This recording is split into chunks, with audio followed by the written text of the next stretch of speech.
तो एक बहुत बड़ा राज्य था,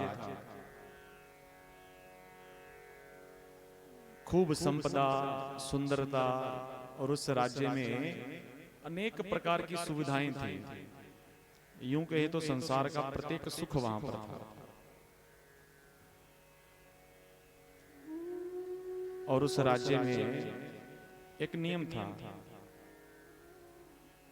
जो उस राज्य का राजा होता, जब उसकी आयु 70 वर्ष हो जाए तो सब नगर के लोग भैया बड़ी पालकी सजाते और उस राजा को उसके ऊपर बिठाते, और सब लोग बड़े नाचते, बड़े आनंद से, प्रसन्नता से उस राजा को उठा करके जय जयकार करते। और जो राजा था भैया वो रोता जोर जोर से। प्रजा के लोग आनंद से उसको ले जाते और राजा खूब जोर जोर से रोता। अब रोने का कारण क्या था? उस राज्य का नियम था, जो राजा 70 वर्ष से ऊपर हो जाए उसको उठा करके पालकी में सजा करके उस राज्य की सीमा पे एक बहुत बड़ी नदी, तो नदी के पार उसको छोड़ दिया जाता जंगल में। क्यों? उसको शेर खाएं, चीते खाएं, सियार खाएं, उस राजा को जंगली जानवरों के हवाले कर दिया जाता। अब घनघोर जंगल, ना कुछ खाने को ना पीने को। चलता रहा महाराज, चलता रहा। एक बार जिस वृद्ध राजा को छोड़ के आए, उसके जवान पुत्र को पुनः राजा बनाया। अब नियम था तो नियम था। अब जब महाराज उसका समय आया तो सब लोग भैया उसको पालकी पे उठाए, बड़ा सजाए और जय जयकार करके ले जा रहे हैं।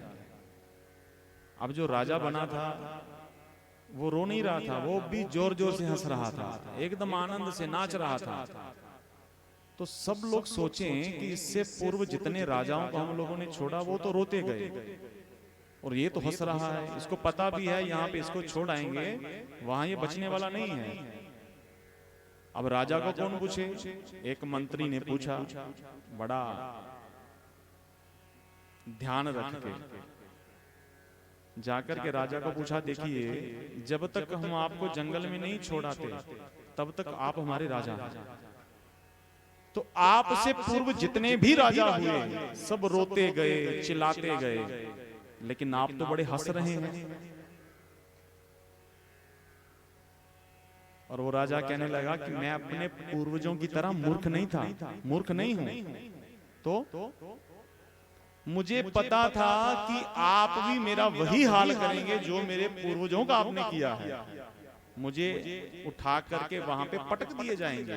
तो उसने कहा कि मैं राजा रहते रहते इससे भी बढ़िया महल मैंने उस नदी के पार बनवा दिया है। जय राम जी की।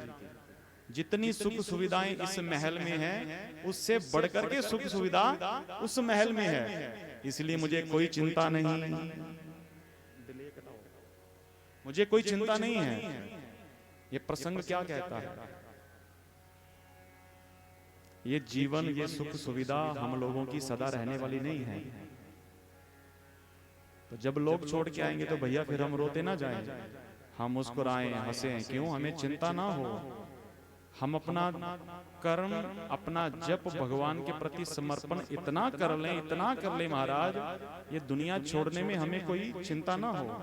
और हमें ये भी फिक्र ना हो कि इस दुनिया के बाद हमें कहाँ छोड़ दिया जाएगा। क्योंकि नाम की कमाई होगी, भगवान के चरणों में प्रेम होगा, भगवान के साथ सन्निकटता होगी, तो फिर घबराने की जरूरत नहीं है। तो प्रसंग ये कहता कि हमें उस युवा राजा की तरह बनना है, ताकि जब हम यहाँ से जाएं तो फिर हमें कोई चिंता ना हो।